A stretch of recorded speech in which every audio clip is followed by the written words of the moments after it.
The following podcast contains strong language and alternative facts. Follow us on Facebook and Twitter at Heel Podcast.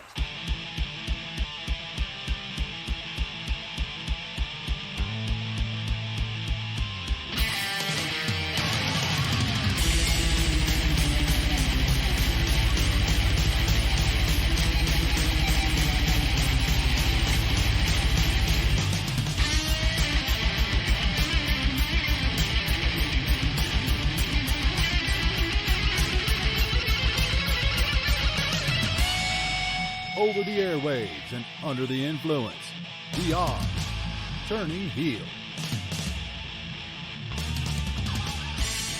Hello, Internet, and welcome back to the Turning Heel podcast with me, the Griz. And with me, as always, is Chris motherfucking Hughes. Howdy do. How you do? It's just the two. How you doing? Hey, I am walking here. How you doing? It's just the two of us today. The OGs are back in town. Bow, bow, bow. Really, that's what you went for? Yeah, she said back in town. It's like Yeah, I not hear the that. boys are back in town. No. The cowboy shit's better. Okay. That's well, Hangman Page. Yes, okay, I'll give you that. I mean, I never realized how much I wanted to be a cowboy until I started seeing all the awesome like shirts and everything that Hangman wears, Yeah. and it's just kind of makes me want to do some cowboy shit now. Cowboy shit's. I've been playing a lot of Red Dead Redemption recently, so I think that's why I went straight to as well. Probably. So yes, we did end up skimping out on the coverage of last week's NXT and AEW. So we also didn't get a sticker picks in for Payback, but I mean, I'd say We had a wedding on Saturday, and let's just say we weren't fully at was our best on Sunday. Full capacity. Yeah. That's probably it's a nice way of putting it. Basically, we were pissed. Yep. Some more than others. Yes, definitely. Definitely some more than others, Griz. He points at himself. I was actually not too bad. I know, I was quite surprised. It's like normally the other way about where I'm trying to get you in a taxi home, but you were bundling me in a taxi. Yep. Indeed. Well, I guess that's what kind of happens when you go to a party in a kind of grumpy mood and you're just like that choking for a drink, but the only drink you're drinking all night is vodka, and it just goes straight to the old noggin. Because as I was telling you, I spent most of my Saturday hungover and building a brand new bed, so that took most of my afternoon. And then Basically, our original recording was supposed to be Saturday, which got delayed because Griz was hungover. So then get moved to Sunday, which then got delayed because we were both hungover. Hey, it wasn't because I was hungover on Saturday. You got pulled into the wedding at the last minute. That's why it was cancelled. Yeah, that's true. I forgot about that. That's Sunday I'm thinking of. No, that's Sunday I'm thinking of. Yeah. I don't think I was alive. Well, I wasn't alive for most of Sunday. I slept most of the day because I knew Robert was coming over to watch Payback with me, so I needed to be at least all right for that. So most of my Sunday was me in bed. That's the way every Sunday should be spent. Pretty much, yeah. So yes, because of that, what we're going to do is we're just going to very quickly, what's the Thunder? Oh God damn it! What is it called? Thunder. You mean the interactive fan experience known as the Thunderdome? No, that wasn't what I was going to say, but it's a good point there. Why don't you just get that out of the way now since you brought it up? No, I don't even want to talk about it anymore. I'm going to rant about it later on, probably. Okay. Stay tuned for rants. Quick fire. That was it. Don't know where I got thunder from. Well, actually, I do know where I got thunder from because you brought it up. So We're very quickly going to quick fire the important results of NXT and AEW from this past week, is that now leads us on to this week's NXT and AEW. Yeah. So the first thing we'll start with NXT because of the weird order that I took them. Cross comes out and very, very sadly has to relinquish the NXT title that he just won days earlier. Yeah, that's him leaving, by the way, in that ambulance. Yeah, I was over here just making sure that I was okay. Yeah, I actually thought that given the fact he was like basically giving up the title, I thought like he really nailed the promo. I quite enjoyed his promo.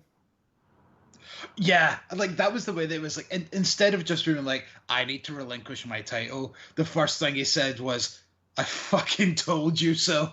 Yeah, And then the way that he worked it into, even when people go to war, people on both sides can get hurt, and that's sadly one of those cases. I still won the belt and came out of there the champion, but because of that, I'm now injured and will have to give up the belt. yeah. But mark my words, when I come back, yada yada yada, I'm coming for the champion. Yeah. But talk about Did he not say something as well about alluding to like the thrill is in the chase as well? Probably something along those lines, yeah. Yeah, so he's kind of like, oh, well, I've done that now, but I want to do it again. But then the most awesome part was he put the belt on the ground, and then they had a new egg timer. Yeah. It's got to be a better word for that. Hourglass. There you go. Yes.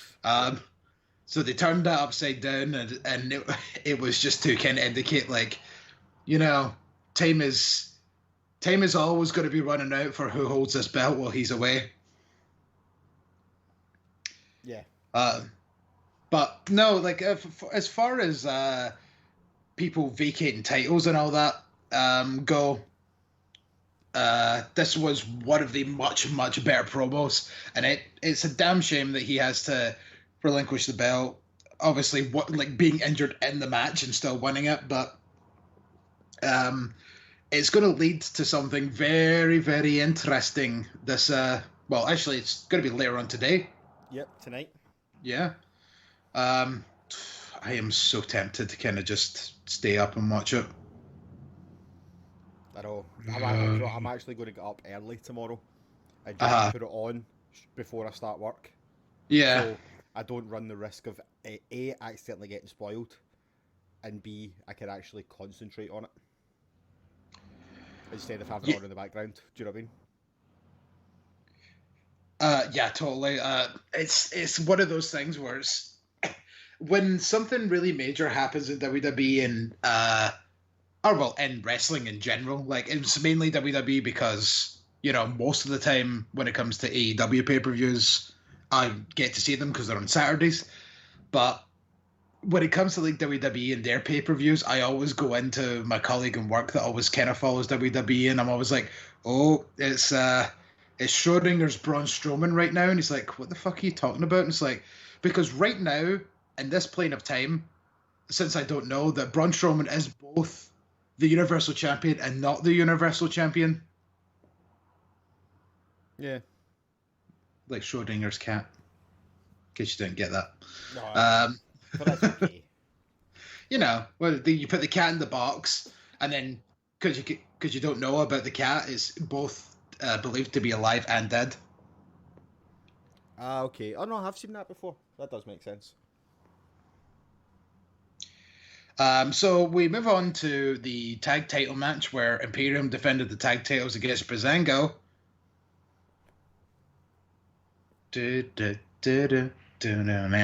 Sorry, I was dancing. Yeah. And this was pop number 1 of the night for me.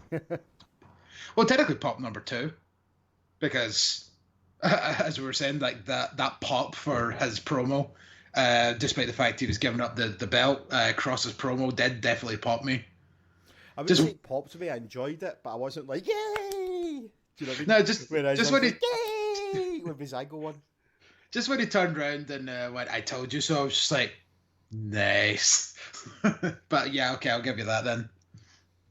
Yeah. I know it's, and then pretty much they kind of discussed how this was a long time coming, because yeah, absolutely. I mean, how long have they been a team?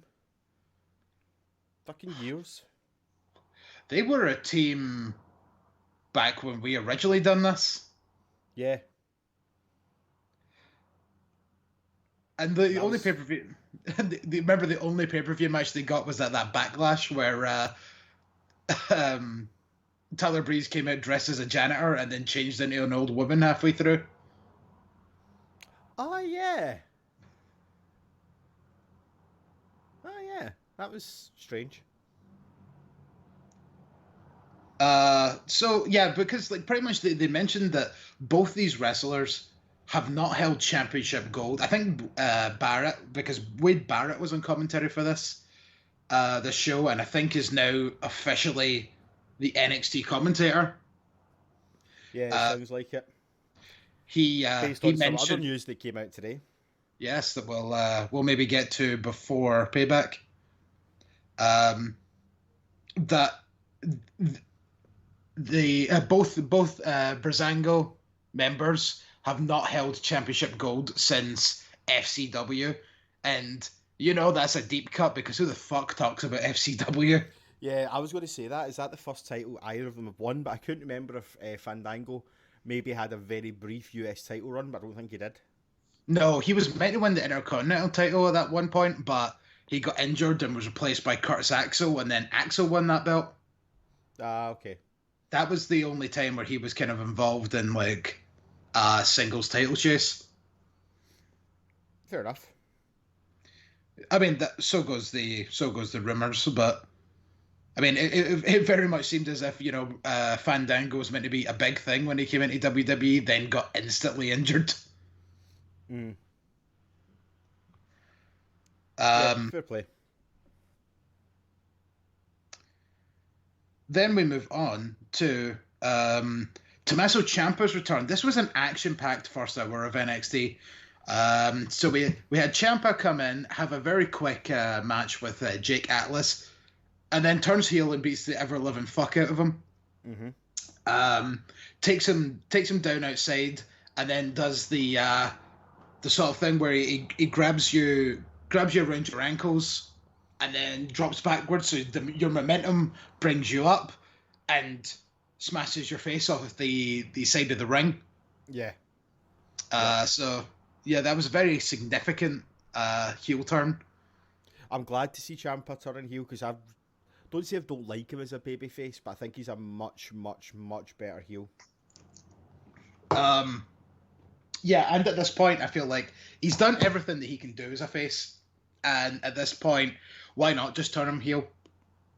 Because I also kind of feel like the way that Johnny Gargano being a heel, he's in such his own different kind of thing right now that even though the two of them could be heels, that doesn't mean they have to be put back together as a tag team or anything.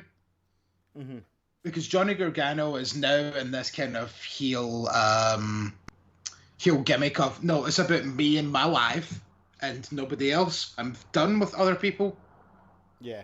I don't see a need for a heel DIY run. Not anytime soon anyway. Maybe at some point down the line, but Yeah, but I mean that's what I mean. Like right now, like you could easily keep them apart and it'll be fine. Yeah.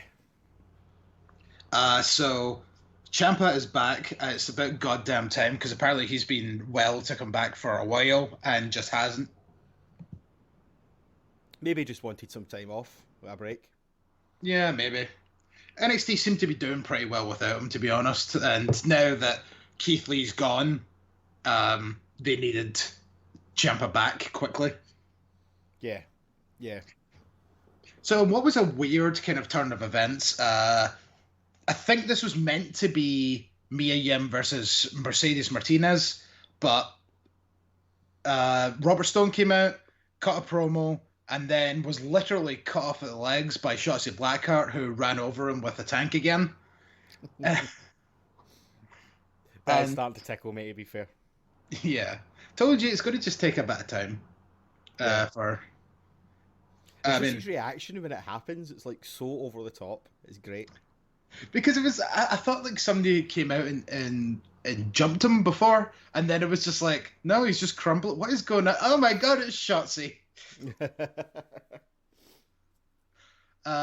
So she came out and she had the match with Mia Yim, and then ended up winning, which was an absolute shocker to me.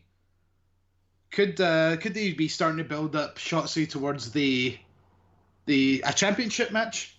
Well, I think they probably are, because I think Mia's not going to be around NXT much longer. Yeah. For reasons. Mm-hmm.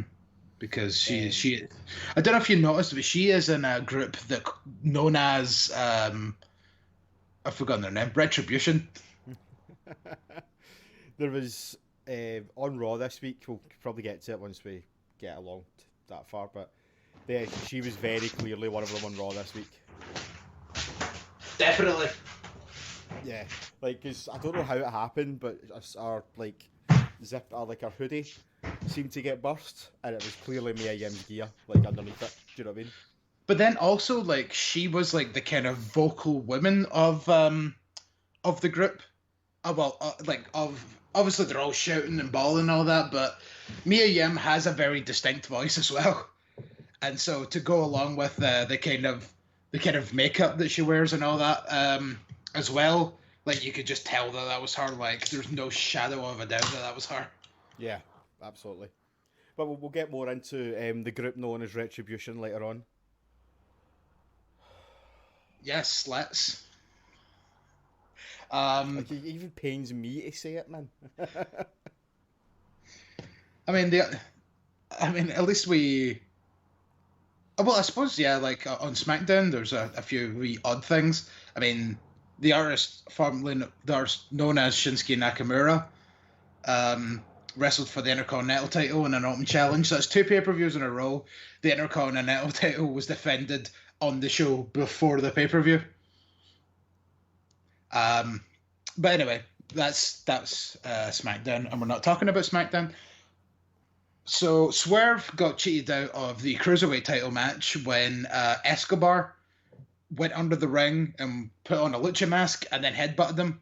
But he made it very distinct when he put the mask on and went da da da to his head.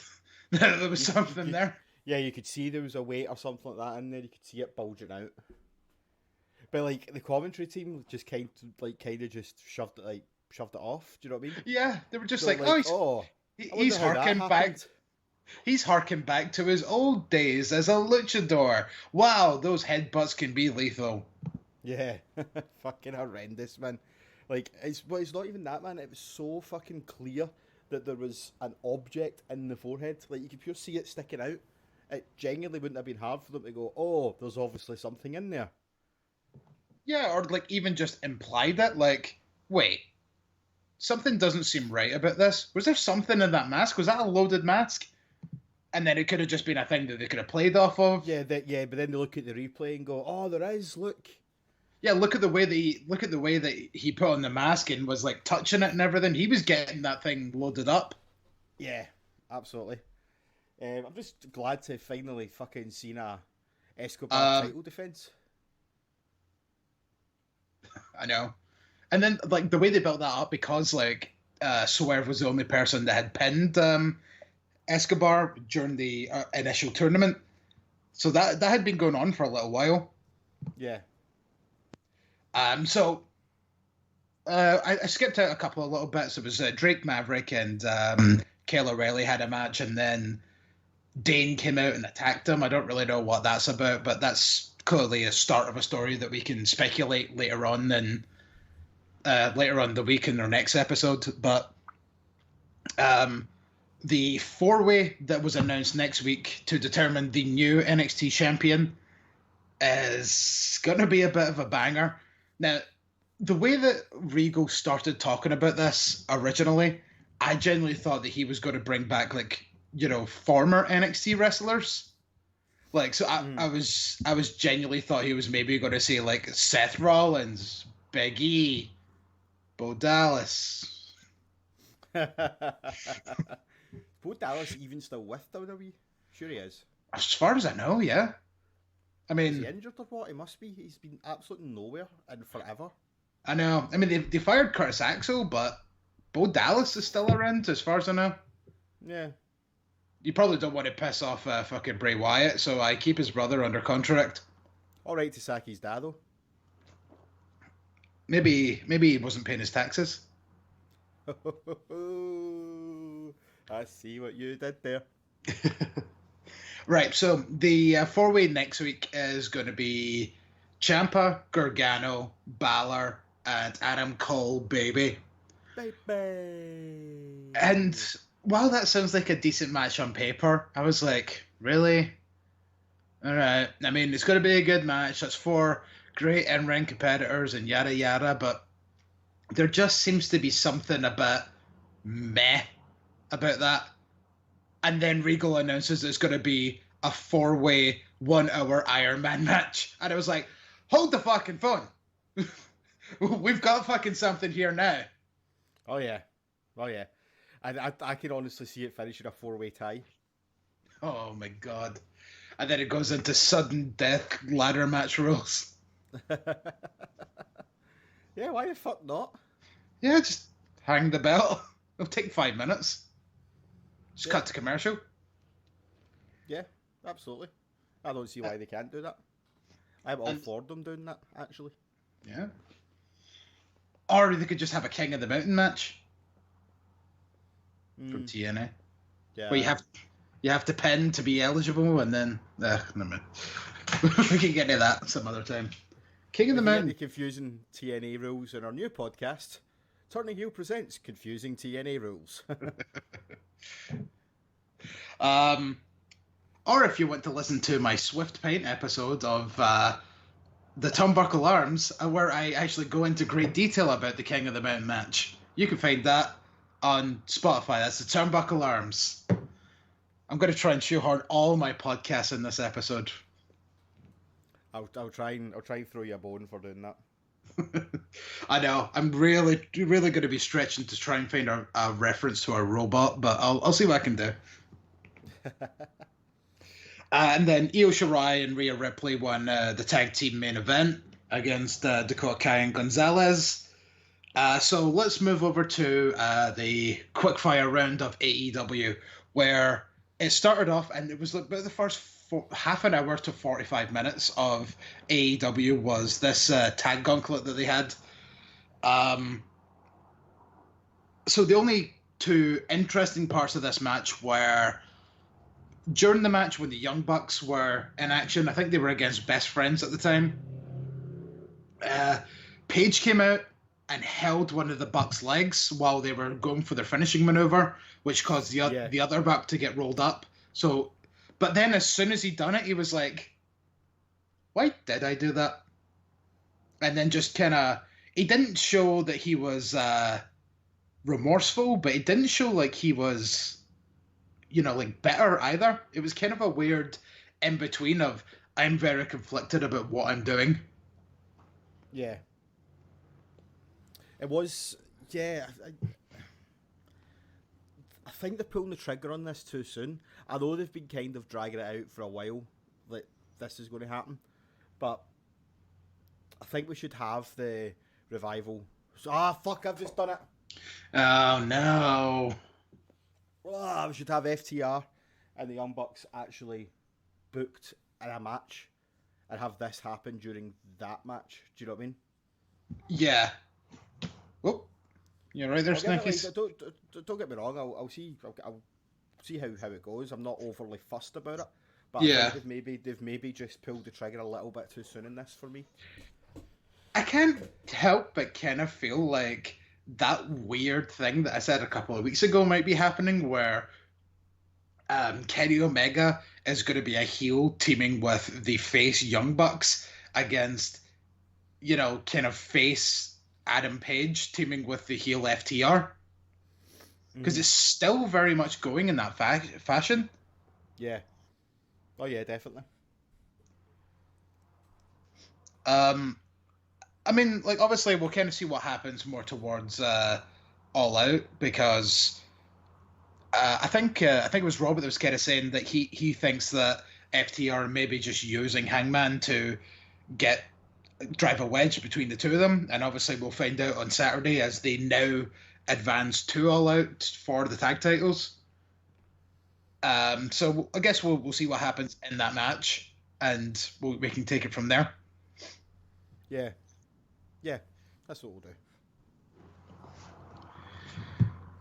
So then after that, Archer wins a squash match, and then Cage, Taz, and Starks come out, and then, which is one of the only reason I put this bit in the notes is it's really funny watching Taz and Jake the Snake Roberts go at it on the mic,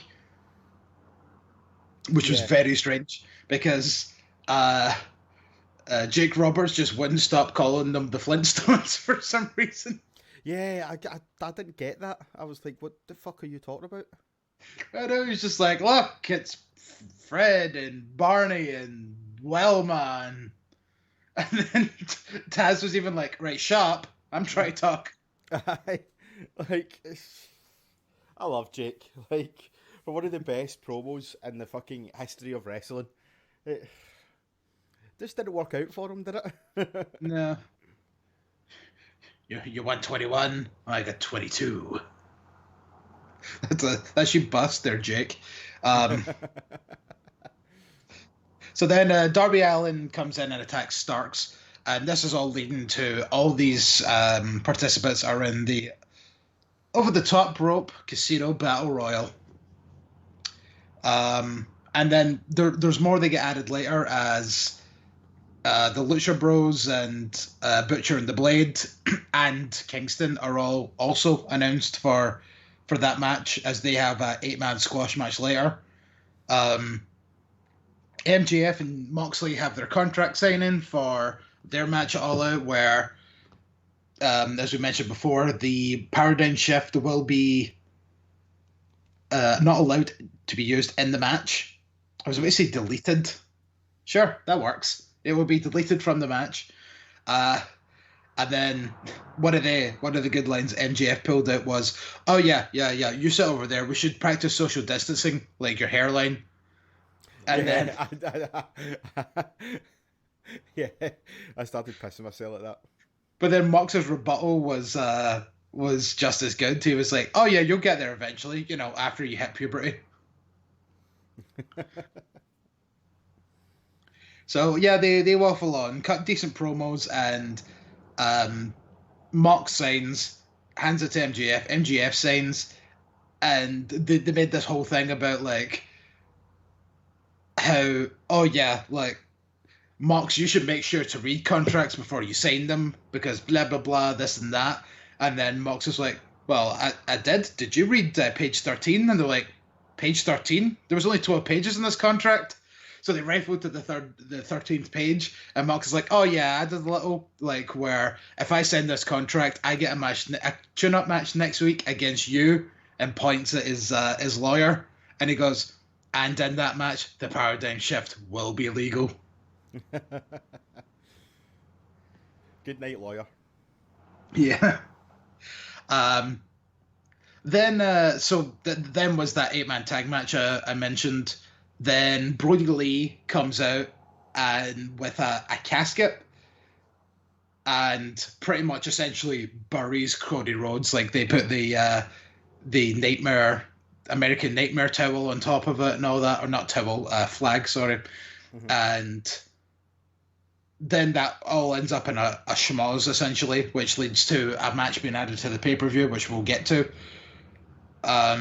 Then Big Swole beat Rebel and Penelope Ford in a handicap match, which I think is meant to lead to Big Swole versus Britt Baker at the pay-per-view, but I'm wondering whether or not Britt Baker is ready to go as she was expecting to be.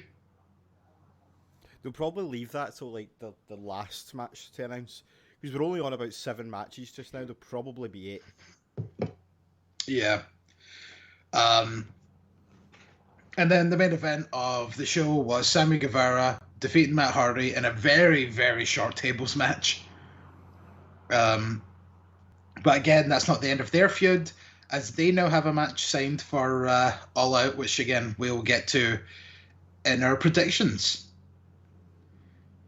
Sue. Oh yeah, it's this Saturday, isn't it? Yes. We'll not be podcasting before then to cover this week's stuff. Maybe actually. That's a good call. Yeah. Okay, fine then. I didn't. We'll get there in future. I didn't say the predictions were today. It just says. That's fair. You didn't. Okay, so we move on. As I said, the only other things from SmackDown were the Intercontinental title was on the line again. Shinsuke took on Jeff Hardy for the belt, but during the match, Cesaro came on the little split screen and was like, "Oh, he didn't talk to me about this. I just turned around for 5 minutes to go and get some coffee, and then he just disappeared. Now he's in a match. That's not very team-like." Then Shin lost. The artist known as Shinsuke Nakamura lost. Then after that, the man known as the Great Debater, or whatever the fuck they call him. Radio there, wasn't it? Yeah, Chris shot himself. Yes. Are you listeners starting to notice what the trend is that fucking is driving me mental? Then, as Jeff Hardy was going up the ramp, Sami Zayn comes out. What's known as mental. So Sami Zayn comes out. Sami Zayn has returned. He is still claiming that he's the Intercontinental Champion because he never lost the belt. Yep. And so now we have this whole 2 Intercontinental Champions thing. Then a bit later on, he goes backstage and is trying to like buddy up with Cesaro and Shinsuke again, and they're like, "Well, you've been gone for months and you've never once got in touch with either of us." And it was like, that was all part of my plan. It was to bring you two closer together, and now look, you are tag team champions. My idea worked. I told you, I'm a genius. So I'm just gonna put my belt here next to yours, and then we could all get back together. And then they were like, "Yeah, we're kind of talking about something. Can you leave?" And he's like, "Oh, okay, yeah, you've got stuff to do. I've got stuff I need to do. We'll hook up later." So looks like Sammy is on the outs with his tag team, and then we get to the final 2 minutes of SmackDown, and what made the Payback pay-per-view a must-watch. For yours truly, at least. And I think I could say that for almost all of us. Yeah, definitely. Adam Pearce goes into Roman Reigns' locker room that looks like it was clearly in the middle of a hallway to get him to sign the contract. And then beside Roman Reigns sits Paul Heyman. Roman Reigns is now a Paul Heyman guy. I'm just glad they finally just turned him heel. Like... It's fucking 5 years too late, right enough, but... True. But maybe they're finally going to give something a go. Yeah. We'll definitely see how it pans out. I just hope this isn't leading to a fucking Reigns versus Lesnar match at some point down the line. Well, okay, you know what? Now is probably a good time to talk about the little bits and pieces of news that we've been reading, because... One of the things I read was apparently Brock Lesnar is now a free agent. Yeah, but that'll probably just be down to them wanting to save money just now because they can't run shows. What's the point in fucking paying Lesnar millions to sit in the house, and then when they do use them, they're not using them in front of anyone? It seems... I think he'll re-sign. Lesnar will be quite happy to sit in his arse for a few months. Yeah. Nothing. I think he'll definitely resign. I don't think there's really much to that news, to be honest. Like, or Lesnar debuts All Out and takes the belt from MJF. Or fucking he ends up in the fucking Battle Royal. Yeah, well, every one of these Battle Royales needs a surprise. Yep. What a fucking surprise that would be. Well, Tony Khan did want Goldberg, so, Yeah, I know. Next logical step, isn't it? Yeah, you just get someone that's arguably better. Yeah. Still just as annoying, but arguably better, like, actually in ring. Mm-hmm. And the other piece of news is the nightmare is finally over. And Mauro Ranallo has left WWE. The nightmare known as Mauro Ranallo. Yeah, you said that earlier and I didn't get it. Is that a reference to something? No, it's it's what I've been moaning about all day. Oh, They right. have to turn everything into a fucking. Okay, yeah. Well, you know, Mamma Mia, just like how fucking I can't even think of one of these annoying moral isms. Just like how John pulled out of his wife so they didn't get pregnant again. Mauro Ranallo has been pulled out of NXT. And they spunked it. It needs work, but we get it. Yeah, meh. And then with that, obviously, it looks like Wade Barrett's taking his place. Wade Barrett has been doing commentary before because he done it in Defiant and WOS and NWA. Well, yeah. I'm not entirely sold on him as a commentator, but it's still early days. Like, I think he needs to find his spot in that commentary booth. Do you know what I mean? I think he's got a very overpowering voice. Like, I think he needs to tone it down a little bit. Do you know what I mean?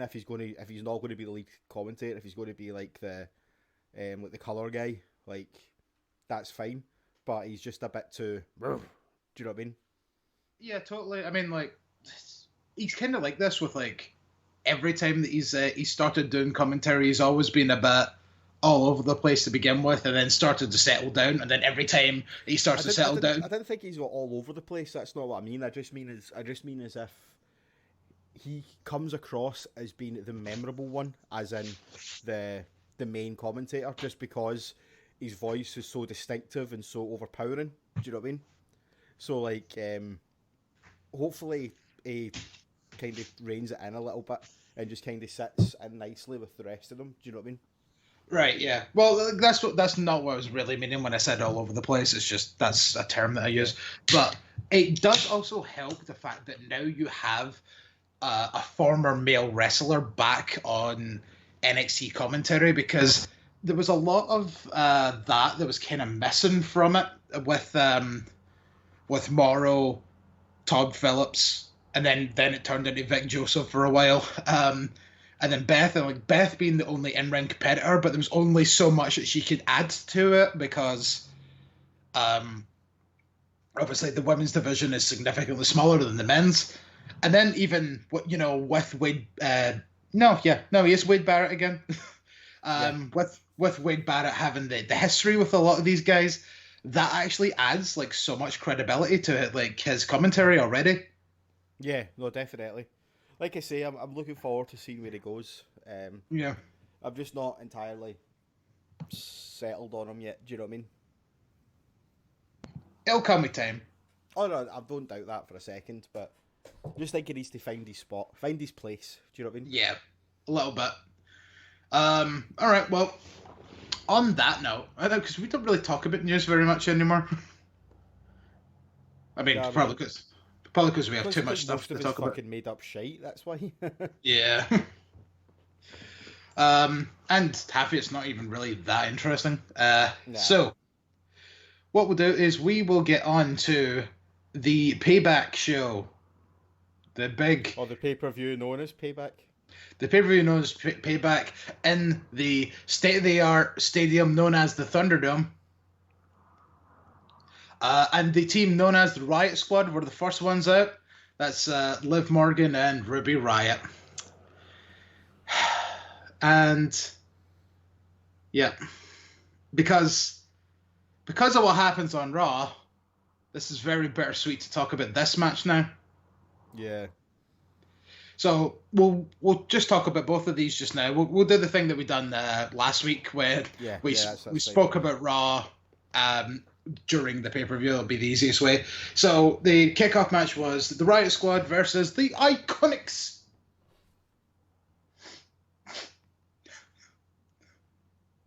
So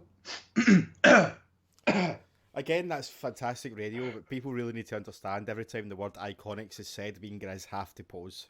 Like, it's... I'm assuming that everybody listening does the exact same thing. So I would hope so, yeah. It's all understood that that few seconds of silence are everybody all in unison, just going hands on hips, staring into space. Right, so yeah, this the Riot Squad, they're officially the Riot Squad again. They came out with matching gear, but Liv still has a very nice twist on her own gear now. Yeah. And at the end of this match kind of came where Ruby was trying to make a tag, and then I think it was Billie Kay pulled Liv Morgan off the apron, and so she fought back, kicked Billie Kay down, and then while she had her back turned, Peyton Royce came over, attacked her, which knocked her off the apron, and then Billie Kay started screaming in Liv Morgan's face, "That was Ruby! Ruby hit you! Ruby hit you!" In my best Australian accent I could do. Yeah, it was a good effort. Can't do accents. Yeah, not quite knifey spoony though, was it? Oh, fuck, that was terrible. It wasn't knifey spoony at all. I'll just have a coffee. Oh, fucking Simpsons game update, by the way. I got Robert Belter yesterday. All right, go on. We were in the Vicky bar, and he was like that. It was his round. I'm sitting there with an empty glass, as per usual. So I'm like, "Rob, are you going to buy me a beer or what?" And he's like, "Aye, shut up, aye." So he's gave me the tenner, right? And he's like that, "Here, you shout it in, Gable." And I was like, "How many times did I tell you it's fucking Gable?" And he was like, "What?" And I was like, "Gable?" And he was like, "Oh, you fucking bastard." And I was like, "Yes." It's the best one I've done in ages. Look, Smithers, Garbo is coming. Ah, damn it. But yeah, sorry, that was a side note. Yeah. So then Liv Morgan is conflicted about whether or not to tag in, and eventually she decides to trust Ruby, tags in, they hit a double team finisher, and the Riot Squad pick up the victory on the pre-show. However, the next night on Raw, we get a rematch where the Iconics take on the Riot Squad one more time. The winners will become the number one contenders for the tag team championships, and the losers disband. It was not iconic. It was not. As the Riot Squad won again, and the Iconics are beside themselves. But it doesn't end there, because later on in Raw Underground, the Iconics were there, and Peyton Royce threw Billie Kay to the Wolves. Yep. Shayna's Wolves. And, well, they didn't actually do much. They were like, one of them just knocked her out with a kick, and then Peyton was just kind of like, well, it's not really my problem anymore, is it? Yeah. So do you think we're going to get a feud between them then?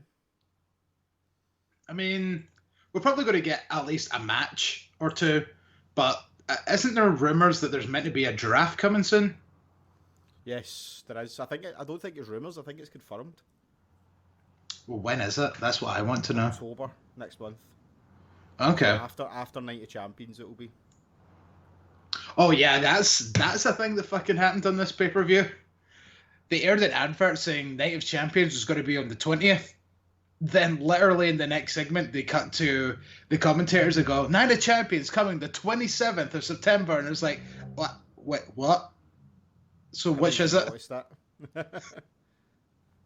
The only reason only reason I noticed it is because as soon as it was announced the 20th, I went to see if I was off the next day. I'm not off the day after the 20th. I am off the day after the 27th. So it better be the 27th. I would go with the 27th. I'd say it's more likely the graphics wrong than the commentator. Mm-hmm. I guess we'll keep the old proverbial eye on that. So we kickstart the main show, with Apollo Crews defending the United States Championship against the Hurt Business's Bobby Lashley. I am so sick of this feud. Yep, a little bit. At least it's changed. At least it's changed slightly. I mean, at least it's not MVP anymore. Yeah, but it's still essentially the same feud. Well, yeah. Wait until we get on a fucking Raw with that feud that I continue to mention that is still going on. Has been going on since WrestleMania. Yep. I don't know But exactly what we were talking about, but we'll get there when we get there. Yeah. I mean, this was a decent little opener with an absolute shock of a finish because Bobby Lashley taps out Apollo Crews and is the new United States champion. And if you asked me in the predictions that which we didn't get around to, I would have said Apollo is just going to clean sweep the Hurt Business. I would have said that as well because I thought this would be the end of the feud. But it's not. It's the never-ending feud. I would have thought he would have went on to face Shelton next for the belt and then beat him as well. Possibly. But obviously that's not going to happen because Bobby Lashley is the new United States champion. And then they done this very, very bizarre thing where they were posing and then pictures just started appearing on screen. Like someone was taking a photograph. Mm-hmm. But like the music and all that was still playing in the background and everything. And like, what the fuck was that? Like, Robert turned around to me, and this is the part where I remember that Robert actually took notes and let's hear Robert's opinion on it. Yes.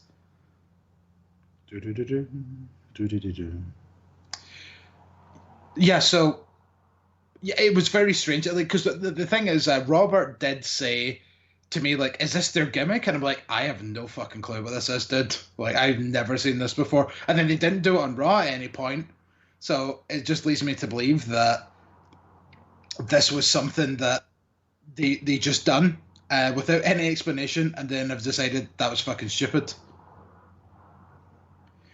Or what if it's someone watching them take pictures? For example, a crazy ex-wife. Not a crazy ex-wife. Right, okay. So I'll quickly, because I'm just going to try and read Robert's notes verbatim because he is quite quirky. So it just starts with WWE bitch, where my money? Oh, so Payback. Iconics versus the Riot Squad, spelled SKWAD. Iconics look schmick, which is Aussie slang for cool. And then seen down Peyton's trunks. Sorry, Mr. Spears. Nice to see actual women's teams. Then he wrote Terry Creed, lol, versus Buddy Lashley.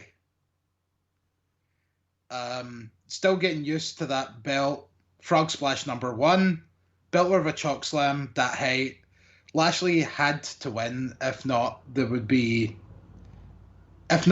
nothing. What's the deal with the photos? Wakanda forever. Fair enough. That's in depth. I mean, it felt like he was on the screen across from me. Well done, Griz.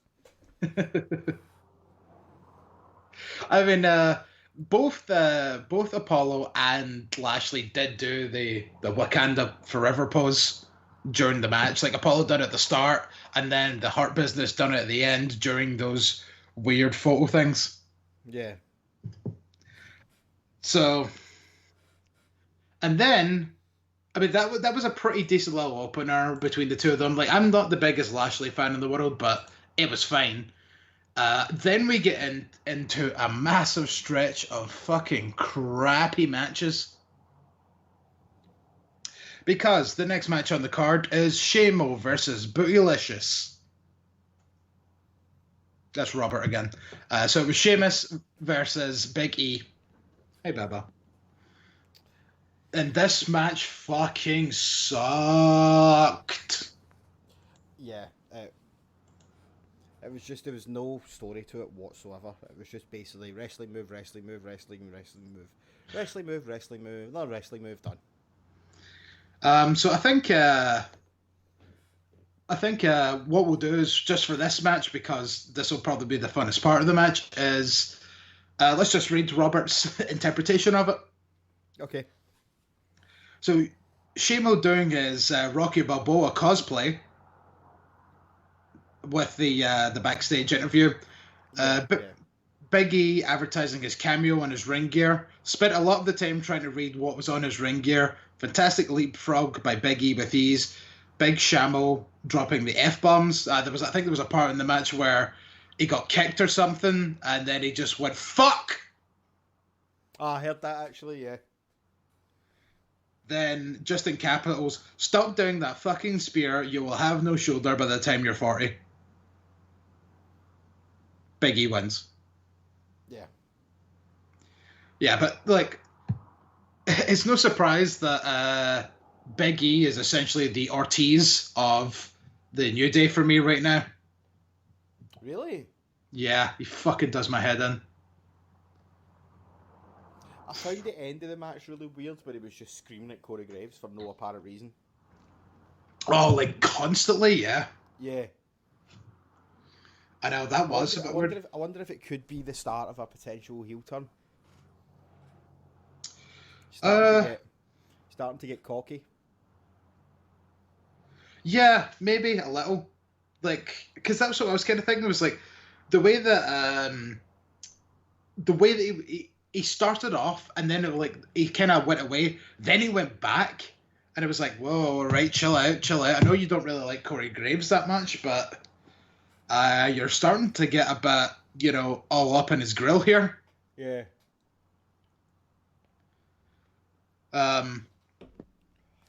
But I don't know. It was very weird. Like, he just kept screaming stuff like, I'm ready. You tell them I'm ready. Yeah, like Corey Graves is going to be the one that books a title match for him. I know. And Corey Graves is going to be the one to fucking back you up when you keep throwing your fucking jacket in his face every goddamn week. Yeah. I don't really get it. I know. So after that, we cut backstage to Matt Riddle, who's being interviewed.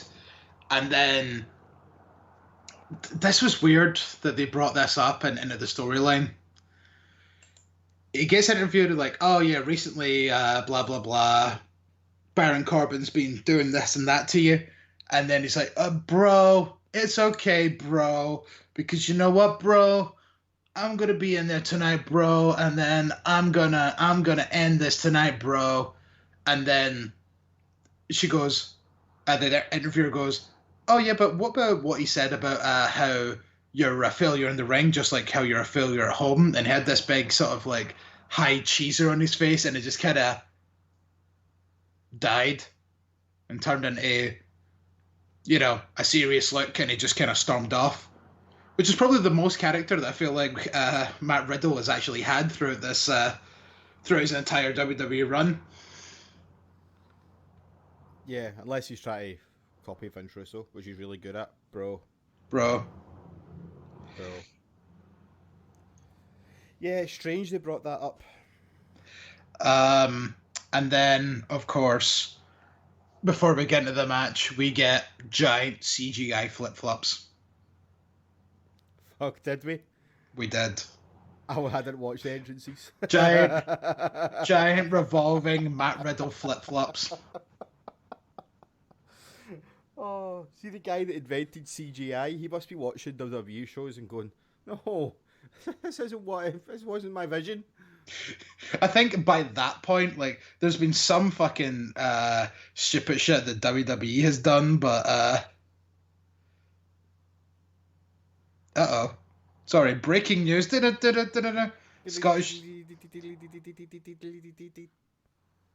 Scottish First Minister announces new restrictions for Glasgow following a rise of COVID cases. People are being asked not to meet up with other households. Oh, what? Oh, fuck it. We'll worry about that later. Yep, because, I mean, well, yeah. We kind of need to wait for more information to come out anyway, so... Yeah. But at a quick glance, I think I'm okay. So All Out will be at mine. Okay, sounds good. Victory, loopholes, and the shits. Speaking of the shits, this match also sucked. So let's go back to the wondrous Robert and his illustrious notes. Speaking of the shits, here's a drizzle. A drizzle from the grizzle.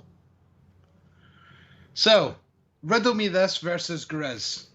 A drizzle from the grizzle about the riddle. Yeah, but Sorry. But he said, riddle me this versus the Griz. All right, okay. Well, that's actually his words. Yes. All right, I thought that was yours. Well, the bit before that was a drizzle from the grizzle. He says those CGI flip-flops are ridiculous, and that camera shake, because as Matt Riddle jumped into the ring, the camera went boogity, boogity, boogity, boogity, boogity. I know it said pyro as well. Yeah. When he jumped into the ring and kicked his flip-flops off. And also the fact that, like, after how serious you were coming into this match, you still had time to do your stupid fucking jump over the top rope flip-flop kicking off entrance. Would you not rather be angry, like, kick off your flip-flops while you're walking at the ring and then just get in and get this fucking scuffle going? Yeah. This is that kind of thing that I hate these days about some WWE aspects. Like, feuds just don't mean anything, and like until after you do your entire fucking entrance. Like, honestly. And then he just says, Corbin's pre-match tweet, savage as fuck. And then that was kind of shite.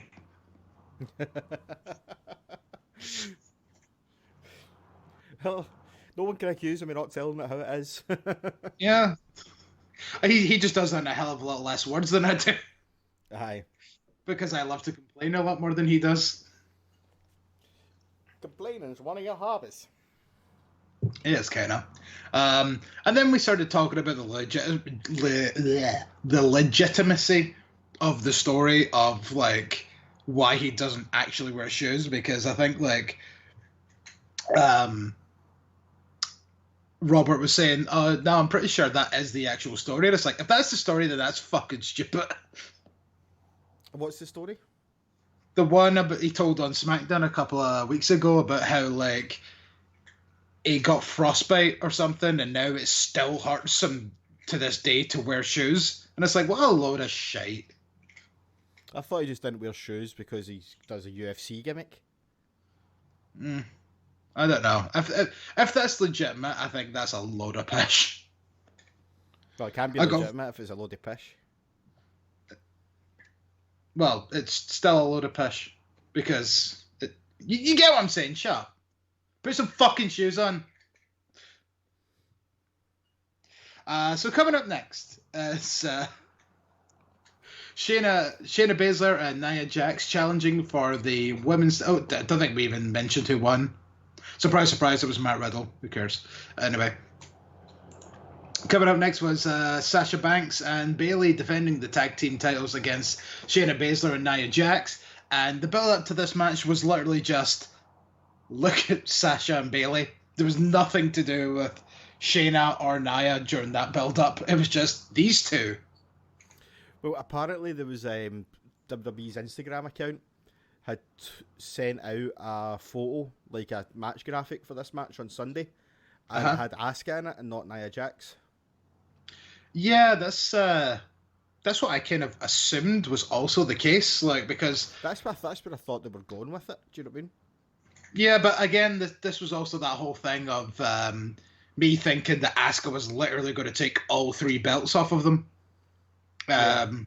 which obviously didn't happen at SummerSlam, but maybe that's when they decided to change it. Maybe that was on the cards at one point, that she was just going to go through both of them at SummerSlam, then win the tag titles with Baszler at Payback, but they changed their minds. Yeah.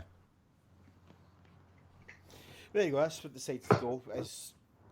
The whole putting together of that tag team was just very strange, though. Yeah. I don't like you. I don't like Jax you. Was annoying as fuck in her interview after the match. I know. It seems as if now she's became the cookie one. Yeah. I like Shayna Baszler, but I'm just... the sooner they drop these tag titles, the better. Which, to be honest with you, I think will be soon. I know. I think they are kind of transitional champions by the looks of things. Yeah, definitely. They're just there to They were just there to take the titles off. Obviously, the golden role models, because they can. It's legitimate that way. Do you know what I mean? It looks legitimate that way. Yeah. I mean, the ending was really cool. We'll go quickly through Robert's rendition of the match. So, no mention of Nia and Shayna in the package. Seems like a nothing match, but it has Shayna Baszler, so it's clearly not. Kick to the core from Shayna to Banks. I do remember that. I think Banks was like on the second rope or something, and then Shayna just went bah right between her legs. Weird seeing Nia Jax being worked on. Yeah, that was odd. Like, she was the person like that most of the match was taking the heat, and that kind of says, I felt like Nia might be the better person to get the hot tag. Yeah, because like she could have done all the big women power spots, but nevertheless. And then Shayna is the new tag champs. Looks like Nia is going to be the silly one of the team. Because, as you kind of mentioned, yeah, as soon as they won the match, Nia Jax just turned into a crazed, blah, I'm a champion, wow, wee, I'm crazy. Yowie. Yeah, she was really fucking irritated in that interview. I was like, oh, we don't have to stomach this very long. She kept doing that as well. Oh, dear God, Nia.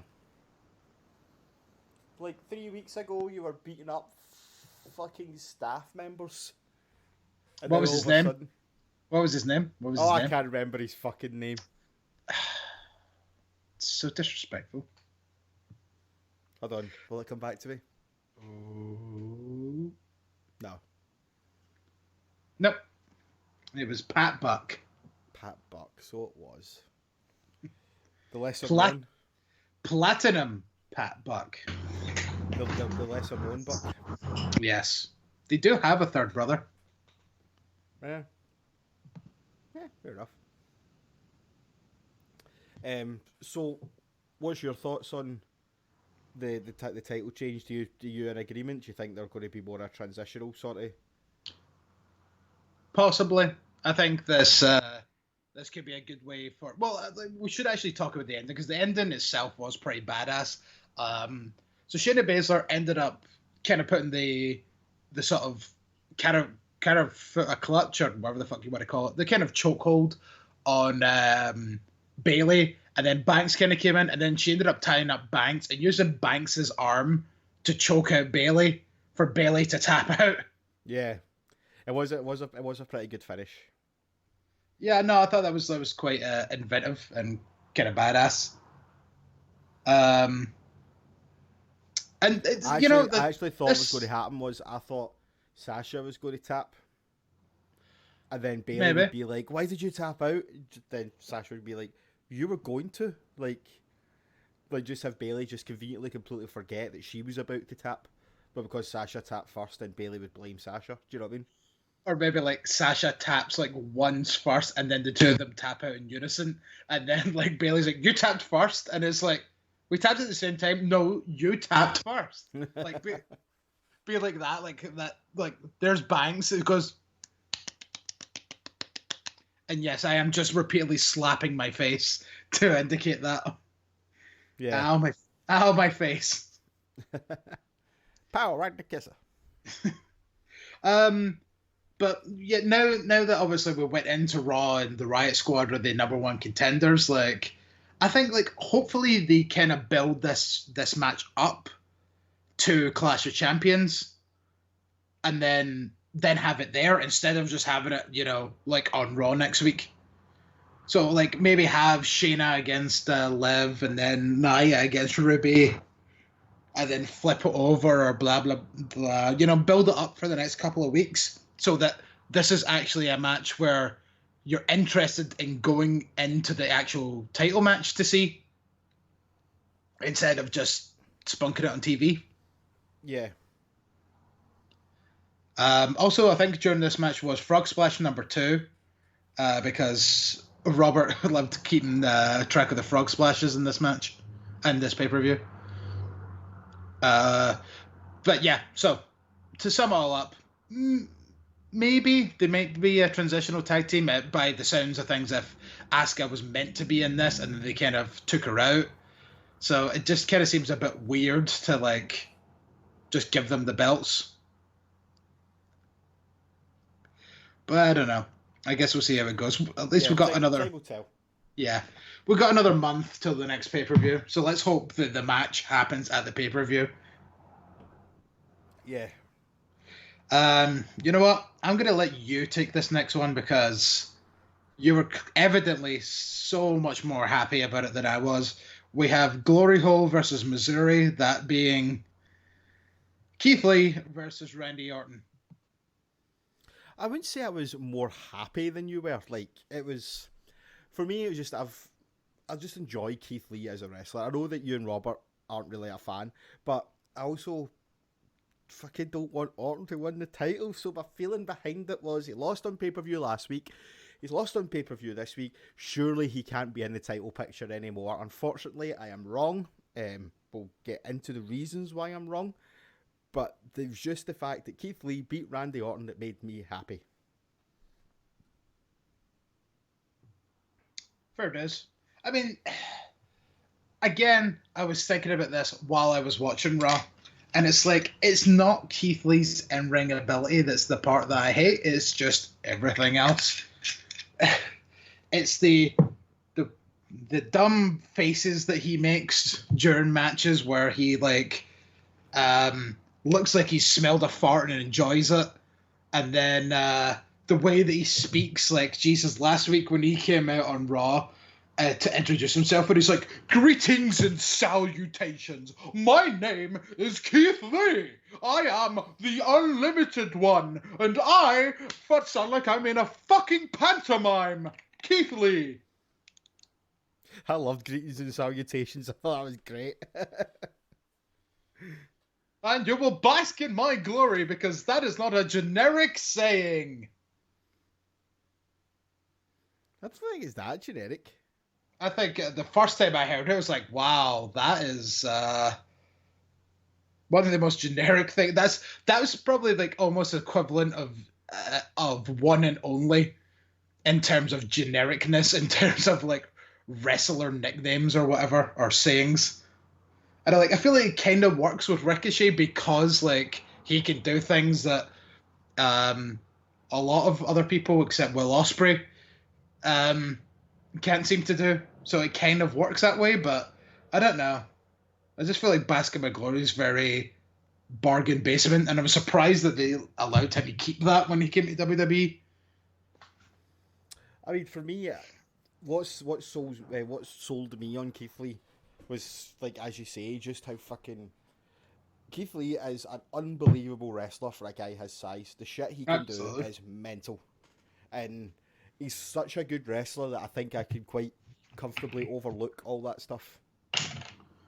Yeah, but yeah, It's kind of like saying someone can get away with not being a particularly great in-ring wrestler if they've got a shit hot character. How can it not be the same the other way around? Cause it's annoying. Still love greetings and salutations. It's going to be what I say all the time now. That's it. Well, we're no longer friends. I'm going to walk into the pub tonight and be like, greetings and salutations, patriots. Bask in my drunkenness. Bask in my cider. Bask in my cider. for he is drunkenness. Yeah, okay, the music I can't get by. The music I can't get by. The old music was so much better. That old music was fucking garbage. Again, you just don't like Keith Lee. I don't probably listen to his old music. It's fucking great. It's terrible. Like every time it goes, Bask in my glory, I go, ugh. Fucking like genuinely hurts my ears. And he can't rap.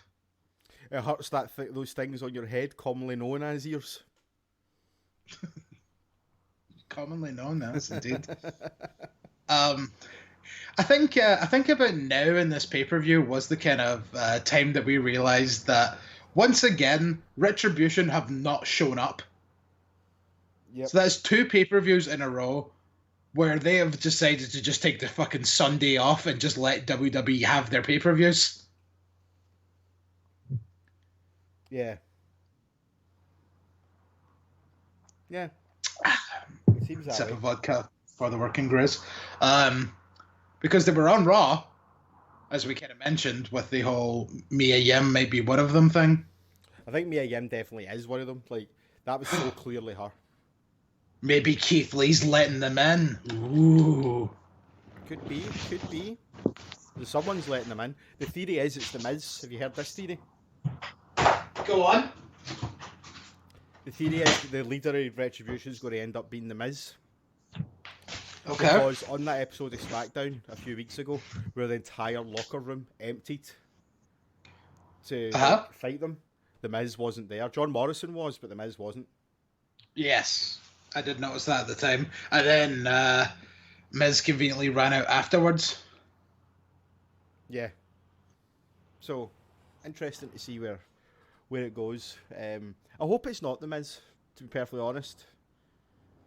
No, I wouldn't mind actually if it was Keith Lee. That would give him a bit of oomph to his character, which is crap. You're not going to let that go, are you? No. I mean, as I say, like I will never take away the athleticism and the fact that he pulls off good matches, but it's literally everything else about him is just like, don't talk, don't ever go on the mic again. And then he went on the mic again. Well, we'll agree to disagree, but Keith Lee did pick up the win, and that's now Orton lost on pay-per-view twice in a row. But that doesn't matter a jot. Still get a fucking title match. Twice in the span of 7 days. Yep. On pay-per-view. Yep.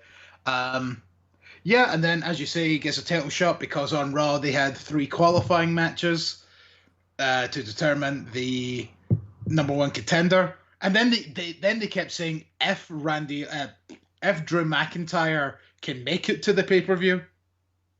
He'll be. So they're playing this whole fast and loose. Drew might not be there. Aye. So, pardon me. So it was Keith Lee versus Dolph Ziggler. No surprise there. Kevin Owens versus Randy Orton, but Aleister Black attacked Orton before the match. No, attacked Owens before the match. That's what I meant, not what I said. I know, I'm just clarifying. I know. And then Orton got a very quick victory off of that, so Orton went into the triple threat match incredibly fresh. And then Dominic was defeated by Seth Rollins. Yep, to make that the triple threat. Yep. Be Rollins. So we moved on to... Orton. Yes, so we moved on to the main event where the 3 of them were in their triple threat match. And... it was a really good finish, actually. So Orton was out of the ring, he got taken out by something, and it was Seth and Keith Lee that were in the ring. Seth got hit by the spirit bomb, but Keith Lee hit it with so much force that like Rollins kind of rolled out of like the seat and pin position, and then that He gave bounced about fucking 3 yards in the air. yeah, He hit the mat that hard. He ended up about 3 feet back off the mat. like what an amazing sell, to be honest. Yeah. And then that gave Orton the time to come in, RKO Keith Lee, then dive over Keith Lee, and then pin Seth Rollins instead. Yeah. So that was a nice little thing that clearly, like, WWE are still very much on the Keith Lee bandwagon, and so not having him be pinned was the way to go in this match. Oh yeah, definitely. So he got screwed. Well, he didn't get screwed. Orton won by the rules, I know the rules of the land, the laws of the land. But that's why I said air quotes. Yeah. Screwed. Again, great radio. No, but I did the inflection in my voice though. I was Jesus Christ, man. Do you know me? I've Think never you met know you me? before in my life. You think you know me? Do you think you know me?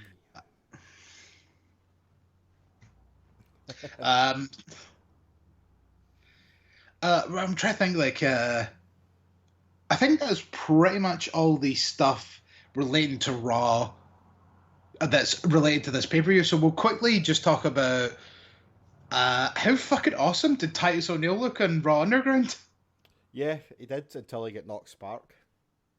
Yeah, but I mean, even then he put up a fight against the other guy on Raw Underground that they've been building up a bit, and Riddick Moss. Yeah. But I mean, like, if that's what you're going to do with Titus O'Neil, since you decide to still keep him hired, then you know what, fine by me, because there was a hell of a lot more entertaining than anything he's done for the past fucking 8 years that he's been in the company. Yeah, agreed. It was quite good. It was very good, but Raw Underground's not going to go forever. Do you know what I mean? So they need to have a plan for him if they're going to keep him around. Yeah. I mean, chances are I'm going to expect at some point that Retribution is going to overtake Raw Underground and, tear that place apart. Yeah, I would say so. That'll probably be the last Raw Underground. Yeah, it'll just never come back. But the question that I can have is, like, where do you actually see Raw Underground going? Like, is it just going to keep going like this to kind of build up a couple of guys, and then when it does leave, you're going to have a couple of legitimate fighter characters on your roster? I think so. Air I quotes. think so. I can't really see it going any other way other than that. I don't really know what they could be building to. Like, they're not going to have a Raw Underground style match in the arena. Do you know what I mean? So I don't really see where it's going. Yeah. Other than that it's just to get some guys on TV and get some guys being a bit badass. Yeah. I mean, I feel like some of them definitely needed that sort of edge. Right, so Robert's very quick notes of the match was Rattlesnake, no likey Keith's bib, surprisingly short match, his new music is heavy shite. Yeah. Definitely agree on the music aspect. Yeah, I mean, like, I was thinking at first, I mean, what I have heard since Raw is apparently because CFO $sign is obviously not in the company anymore. Yeah. They are trying to phase out any CFO theme music. Yeah, And that's it what I seems, heard as well. yeah, it seems as if that's part of the reason why they've changed his music. But, I mean, I'm hoping that this at least maybe means that, he is meant to be getting better theme music. They're just working on it now. Yeah. And it's just going to take a bit of time. But why not just fucking leave him playing that fucking one he had before? Instead of just Because it giving sucks. You try to say it's worse than what he has now? I quite like it. Fuck off. No, you don't. I think, like, if it was edited a bit better, then maybe. Because there are parts of it that can sound very Keith Lee-esque. Like, there is, like, this quite high-pitched, like, kind of part that's very, like, kind of like the intro. but it's just very badly edited because it just goes bask in my glory because he is limitless, and then there's just like 3 seconds of silence, and it's just like no, like it's not even the same like volume or tempo or anything like that. Yeah. It's just horrendously edited together. Yeah. So I'm in agreement with that. Yeah. So moving on to what was actually the forgotten match of the night. At the time that me and Robert were watching it, we were like, "Oh, it's just the main event left," and then it was like, "Oh, now it's time for the tag team match between Seth Rollins and Murphy against." Seth Rollins and his buddy Murphy, that we kept making the joke of, against the Mysterios. And you know what? This arguably was probably the best actual match of the night. Yeah. I would agree with that. I thought it was a really, really strong tag match, actually. I thought Dominic put on yet another really good performance. I know. Like, well, that was one of the things I was about to get into, is like, we kind of mentioned slightly about how Dominic was good at SummerSlam, but he's had a couple of matches. He had this same match on Raw that got interrupted, this match, and then he had the match last night against Seth Rollins as well. Like, for now, like, he's kind of 4 for 4 in matches, like putting on solid performances. Yeah. He is still incredibly young, because that was the thing that we kind of looked up while we were watching this pay-per-view. Was I thought he was 22 or something like that. Yeah, I thought it was like 24, 25 maybe, like, because I can't do maths, or could be arsed doing maths more specifically. And then when he looked it up, he was like, oh, okay, he is like, I think it was about 22 or 21 going on 22. Yeah. Oh yeah, he's definitely still a pup. Yeah. Still got the puppy fat and everything. Yeah, which is probably why he wore the all body gear. Did you notice he's got rid of the hood? Well, Robert did, because it's in his notes. Is it? Yeah, I noticed that, and I was like, finally he's got rid of that fucking hood. In fact, to quote his notes, he literally says, Dom doesn't have a hood. You's too happy now. To be fair, we did go on about that hood a wee bit, but it was bugging me, man. I'm starting to think I've got OCD. Like, I just saw the hood, didn't like it, and I just couldn't get out my head the fact I didn't like it, and it just fucking weighed on me the entire match. I definitely have OCD to like, probably not a massive extent, but to an extent where it can be annoying sometimes.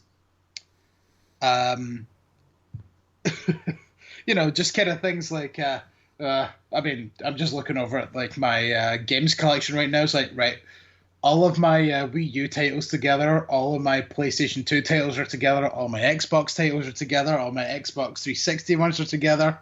But I don't think that's OCD. I think that's normal. No, but then I get that point where it's like, yeah, but I really want Grand Theft Auto 4 that's on the Xbox 360 to be next to all the PlayStation games of Grand Theft Auto that I have, and it's just like, but then they'll all be mixed up. No. So just throw them all on the floor and just like, fuck it, nobody gets to play any games. Cats are dodging me, just throwing fucking things at them. Aye. Because you're a bad cat dad. I am not a bad cat dad. I know you're not. Well, I mean, obviously you've experienced it, but Taco was obviously Robert's best friend on Sunday. Aye. Belle just doesn't give a fuck. No, she came in like once, and then I think like Robert was surprised because he forgot I had a second cat. It's like, oh, there she is. So, plus Taco's definitely my pal now, because Taco doesn't attack me when I grab him away from the window. Yeah, I know, and I even told Robert that story, and he didn't attack him either, and he had to do the same thing because once again I had to have the heating on for reasons. It's fucking boiler room in here, honestly. But what else was a boiler room was this tag match, because it started off with Dominic just going straight for Seth Rollins, which kind of annoyed me, because like he went straight for Seth Rollins, like they went out to the floor, then he started beating up Seth Rollins, then Murphy comes in from behind, and then they start double teaming him, and then you see it goes back to a shot of the ring, and Ray's just standing in the corner on the apron, like, help your fucking son. The fuck? That annoyed me to begin with. Yeah.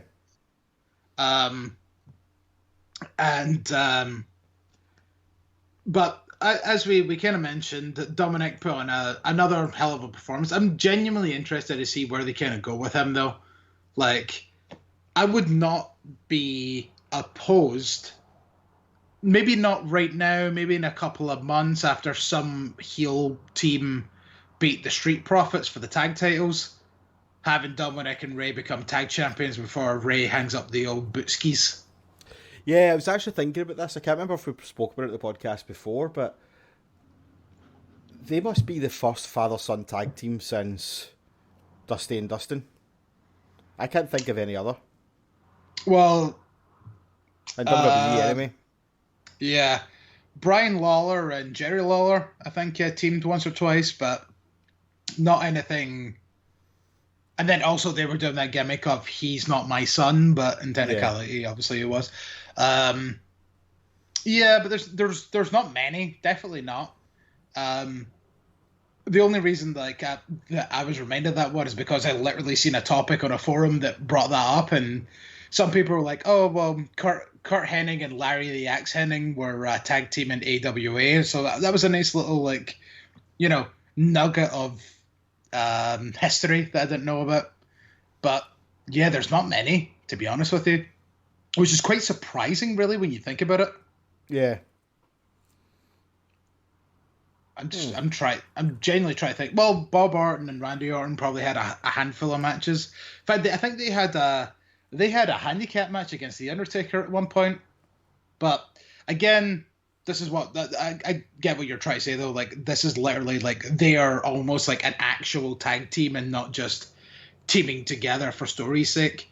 Because I think like this will probably be the way that they go for a while, is have them be a tag team. Dominic being in matches with, superior wrestlers to help him through matches, because he's got the moves, but, I don't really know exactly how many proper wrestling matches he's had. Not many. Definitely not many. But the thing is, though, Ray could be out for quite a while with that injury, so we'll just wait and see if it ever happens down the line. Yeah.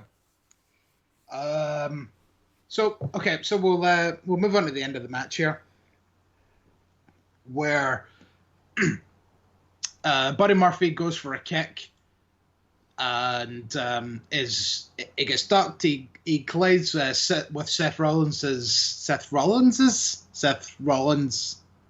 Yeah, that sounds right.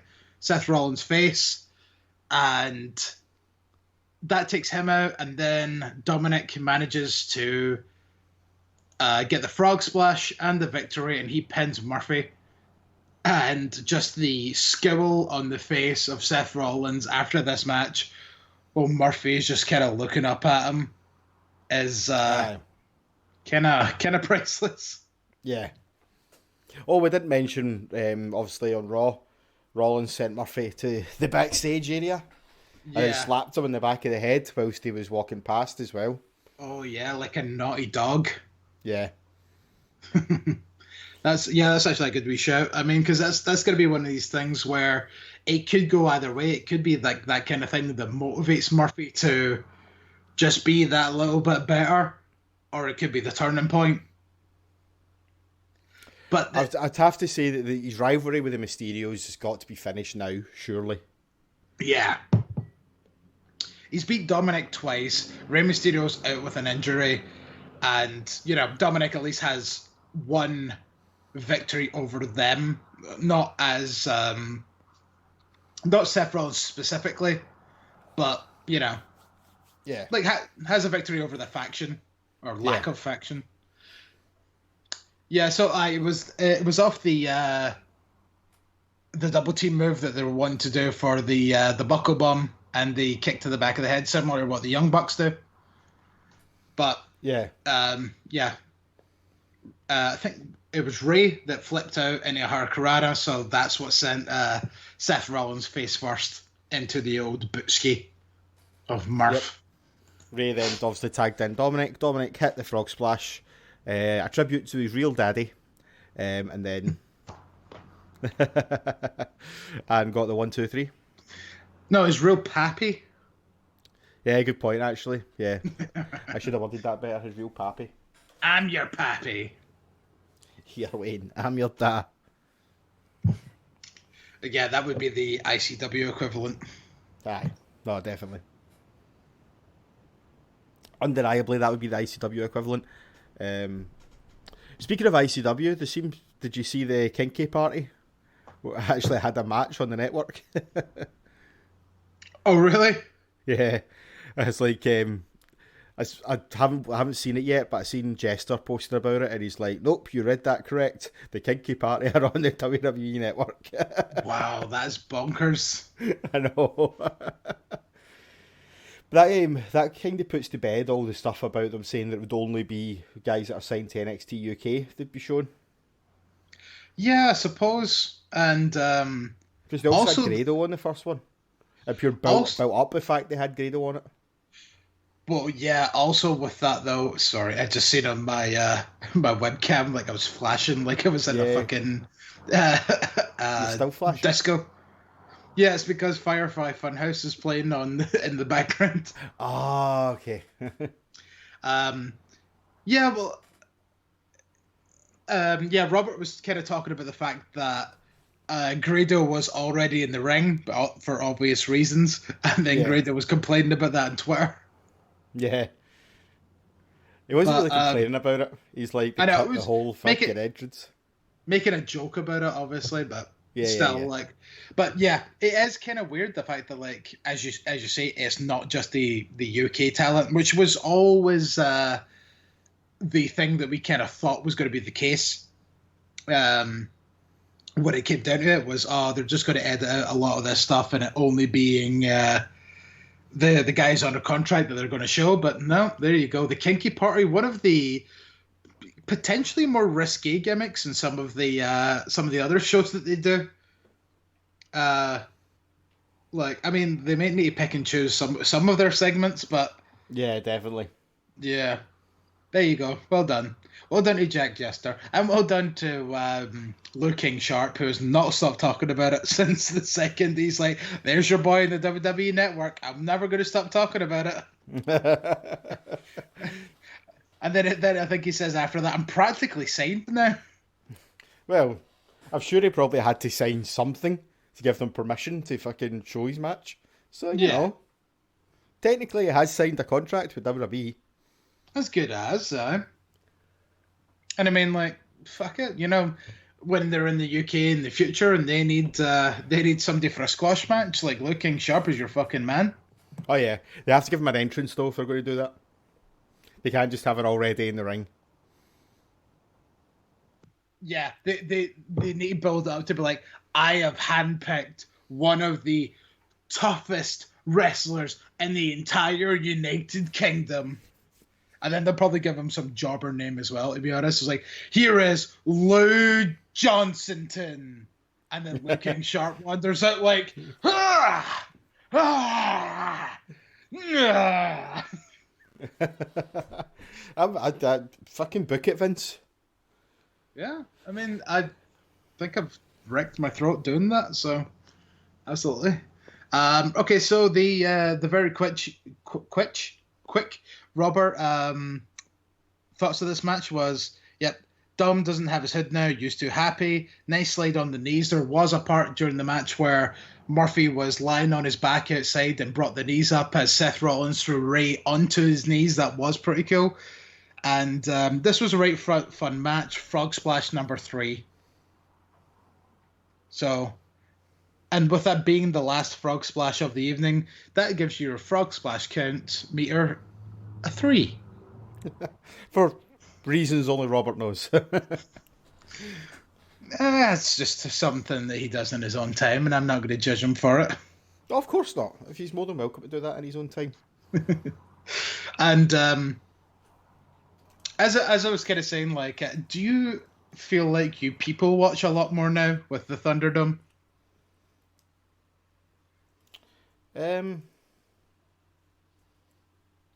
Yeah, actually I do, now that I think about it. But only because I keep fucking hearing about stuff that's happened, and I'm like, how did I miss that? Yeah. Kenny Omega was on SmackDown. Yeah, like legitimately on SmackDown. Yeah, because when I first seen it, I thought it was someone that had just done like a picture of him. Do you know what I mean? Yeah. No, but he was actually just chilling there for a couple of minutes. Yeah. Fucking brilliant. Well, speaking of fucking brilliant, let's get into the main event. Yeah. So, I thought it was kind of telling that, for one, The Fiend came out first, and two, he still had the Blue Universal title. Yeah. Yeah. But, you know, made his sweet-ass entrance, and that is the only song that Code Orange have done that's been good, because they are not a good band. I'm sorry, I genuinely tried. I actually listened to some of their music, and they're just not good. I've never really listened to anything other than the stuff they've done for WWE. But exactly, and that's been terrible. Talk about obviously having the blue belt was definitely a giveaway, but I think having him come out first wasn't really that big a deal, because I think it'd be strange for the Fiend to come out second, mainly because I think the person he's fighting would then just come up and attack him. He got attacked anyway, but yeah. The main argument with that was the whole fact of, blah, blah, blah, the champion should always enter last. But obviously because of the story of this match, there was a reason why he didn't enter last. And then... really want a reason. Yeah, and then the second reason of why he didn't enter last came because as soon as he got in the ring, Braun Strowman attacked him and hit a power slam while Bray was still in his fucking leather jacket. So essentially, this was pretty much like a rematch of last weekend's SummerSlam match. Yeah, because Roman didn't come out. The match started without him, and there was people pissing and moaning online about the fact that the match actually officially started without Roman. So to be fair, I agree with that. The bell rung. I mean, the bell rung, and you know what? I'm pure racking my brains now because I'm pretty sure there are triple threat matches where that's happened before, but I'm starting to blank on whether or not the bell actually rung until the third person got in the ring. But what did you actually feel about that? Did you think that it should have happened at that point, or like maybe the two of them should have just brawled and then the match technically started when Roman hit the ring, and then so the match was like literally about 2 minutes long? No, like Roman wasn't there. When they were in the ring, the bell should have went. It kind of harkened it back to our discussion about the Apollo Crews and MVP match a few months ago, where the bell rang, Apollo Crews didn't turn up, therefore MVP was the US champion. And I think it's kind of the same with this. Like, I'm not going to get overly fucking pissed off about it, because you know what? It doesn't fucking matter. But for me, if the bell goes, then that is the bout official at that point. If Roman's not signed a contract and isn't there, then tough shit. Well, actually, you know what? That is probably the caveat. That I think you fucking hit the nail smack dang bang ching chang on the head there. Was Roman didn't sign that contract yet, so despite the fact it was announced as a triple threat match, he wasn't a legal competitor until he signed that contract. So technically this match should have and did go on without him. Yeah. I mean, don't get me wrong, I'm not going to lose sleep over it, but it is quite fucking annoying. But again, this is the whole thing of, WWE will change the rules to matches to fit whatever the storyline narrative is. And you know what? Like, to be honest, fuck it. Like, with this, it was fine. Like, everyone was pissing them on, it's just a rematch of SummerSlam's. Like, I don't know. Like, to be honest, I thought the fight that they had here was a hell of a lot better than the fight that they had at SummerSlam. Yeah. And then... yeah, I'd agree. It was this match was a lot more brutal than the SummerSlam one was. Yeah. I mean, Bray Wyatt brought back the infamous mallet that we hadn't seen in months. Yep. God, I love that mallet. Yeah, that's a great mallet. He's like a demented Thor. Maybe they should have done something like that where only Bray Wyatt could pick it up. That'd have been hilarious. Like, although I feel that Disney might have sued them if they did that, but... Well, until the big dog comes out and he picks it up. And it's like, oh, the big dog. Oh, he's got the same magical powers as fucking Bray Wyatt does. Yeah. But, so... Braun Strowman and The Fiend go for a superplex. The Fiend superplexes Braun Strowman off the top rope, and the ring collapses. And the referee was the absolute star of this spot for me. because he fucked up his spot. But he just went for it anyway. Yeah. He was like, I didn't fall when I should have. Fuck it, I'll just leap over. It was like, hey! Hey! And then later on, fucking Roman fell out the ring where I don't think he was supposed to. Really? Whenabouts was that?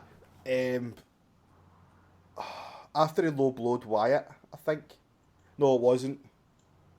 He did something. I think I remember what you're talking about, but...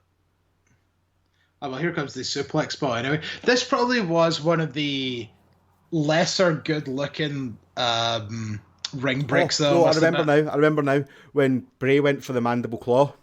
Uh-huh. And then he kind of like...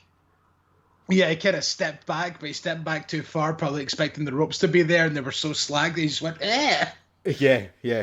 Like, because he falls out the ring, but you don't actually see him fall out the ring. Yeah. But you see him kind of come back. Yeah. Yep, so after the superplex spot was Roman came out, signed the contract, and I am gutted that he came out to the same theme music. Yeah, I really thought that he was going to get new theme music. Yeah, so did I. It's not as if they've not had time to think about it. I know. I think you probably will get new theme music, but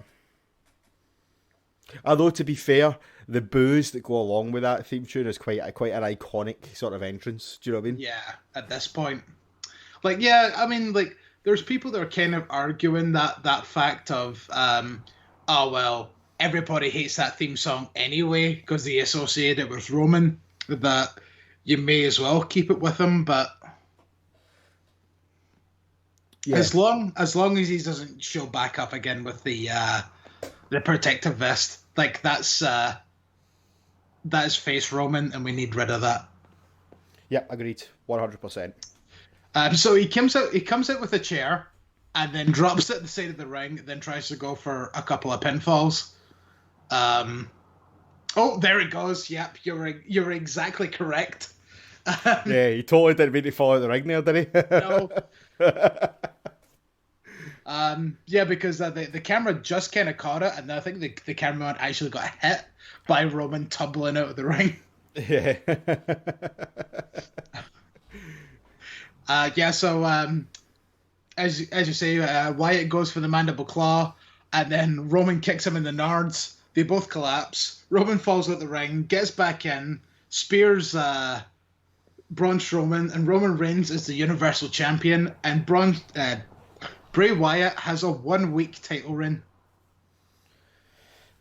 I would almost rather they just kept the belt on Strowman if they were going to do that, but Agreed. I did say in the episode last week that as long as Strowman was the one to be pinned, then I would be accepting of it, and I will stand by my acceptance of it. Doesn't mean I'm happy, it just means I'm accepting. Yep. Which, who'd have thunk in 2020 you would be we sorry, not you, we probably all three of us will be accepting of a Roman Reigns Universal title reign. I think if Roman came back being fucking super babyface and all that again, I would probably be having a different conversation with you. But Yeah. at least the fact he's back and it's something different. So I'll give the something difference a chance. Do you know what I mean? Absolutely. Absolutely. I think that was kind of the whole thing that we had from this last week was, all right, we've got something new here. This isn't the same Roman that we've seen before, and then also the addition of Paul Heyman as well. It's like that's going to be interesting. So, I know it's just like as you kind of say, the only thing that I find so weird is like, why would you have Fiend win the belt to just lose it a week later? Like, why wouldn't you just have Reigns come out and attack the both of them before the end of the match, and then they just call the match, a double blah blah? I mean, I know it was a no DQ match or whatever, but just be like, oh, looks like these men can't continue, and then like, no, that'd be stupid. No, but then I see if you're mentioning people crying on the internet about fucking the bell not starting. Can you imagine the fucking digital tears if a no DQ match ended in essentially a DQ? I know, but then maybe you could do that thing that we spoke about before, where like if Roman came in, attacked both of them, like attacked like Wyatt first, and then attacked Strowman, and then turned around and the Fiend was standing there again, then Roman went for another spear, and then the Fiend dirt out of the ring, just disappeared. Yep. And then it ended on that, like, okay, right, okay, the match didn't end, but the Fiend left. Yeah. Like, you could have done something like that. I mean, yeah, I suppose. Then I would say that's a Strowman win. That's a Fiend forfeit. Yeah, and then, you know what? Strowman gets to keep the belt for another week, and then he gets to lose it here. And then that's also the Fiend's argument for being in this match as well, is the fact that, like, oh, well, his match got interrupted, and he may have left without leaving a trail of destruction everywhere. But he is not happy. And so, if Roman Reigns is going to get a championship match at Payback, then he does too.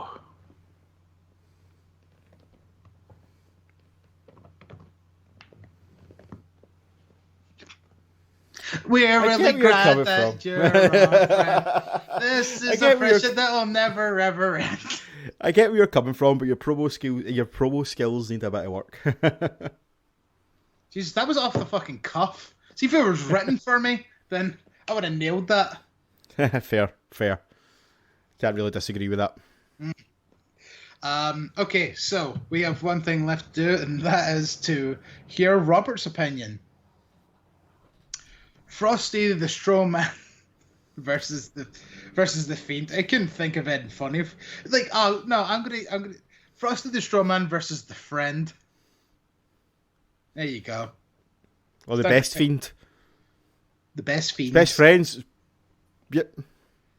No, actually, don't call it Best Fiends, because that's like a fucking that's one of those internet games that everyone. I know that was the joke, because it's advertising just about every fucking podcast I listen to. I thought when you said Best Friends, I thought you were talking about the AEW tag team. So I can. No, I said best, and I was about to do the whole spiel. It's Best Friends without the R, or without the without the R. Okay, cut all that and let's just do that, because that sounds funnier. Nah, just leave it, man. I'm not fucking plugging something that's not paying us. That's true, actually. You know what, Best Fiends? You want your shit plugged? You pay us, you motherfucker. Yep. So Fiend acting a bit Leatherfacey with the shrieks. Looks like Wyatt can see Bliss. Oh yeah, that's right. There was that part during this match where Alexa Bliss was watching from backstage. that we forgot to mention. She was playing with her braid specifically. Ooh, Brady. Tom Brady. Looks like Wyatt can see Bliss watch. Yeah, because while we were watching this, Robert kind of says, like, it's quite interesting. They cut back to her at least like twice during the match, and it was almost as if like every time it cut back to her watching on the TV, it was like, oh, it was like the Fiend turned back and looked back at her through the television, which is something that I didn't notice, but it was, you know, one of those very few subtle little things that some people pick up on, and it's actually quite an interesting little thing that he brought up there. So I quite like that. Yeah, I can't say I noticed that either. I might watch the match back again.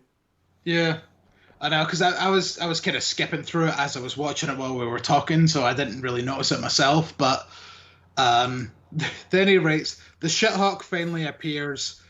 Fiend wants them veneers, yeah, because of the new teeth, and Wank Pheasant wins. Yeah. Because Roman is a wank pheasant. Roman is a wank pheasant.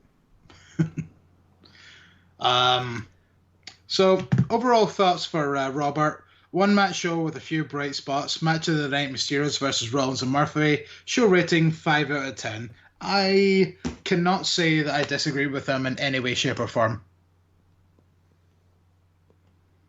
Yeah, me neither. It's a pretty solid, not analogy, pretty solid judgment. I mean, you know, see, for being booked on a week, it was decent. It was decent enough. There was some schlub matches like fucking Big E and Sheamus and Matt Riddle and Corbin, but other than that, the rest of it was decent enough. Yeah, I'd agree. It was pretty decent. I don't really have any huge complaints about it. Hey, it was another pay-per-view it was just another pay-per-view. Yeah. But I think that's pretty much a wrap. Yep. So on that note, I have been Chris Motherfucking Hills. I have been the Griz. Oh! See ya later. See you later.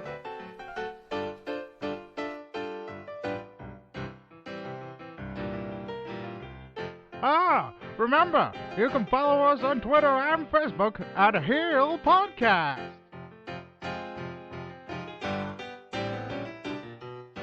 And also, don't forget, you can hear our archives on the World Wide Web at heelpodcast.co.uk.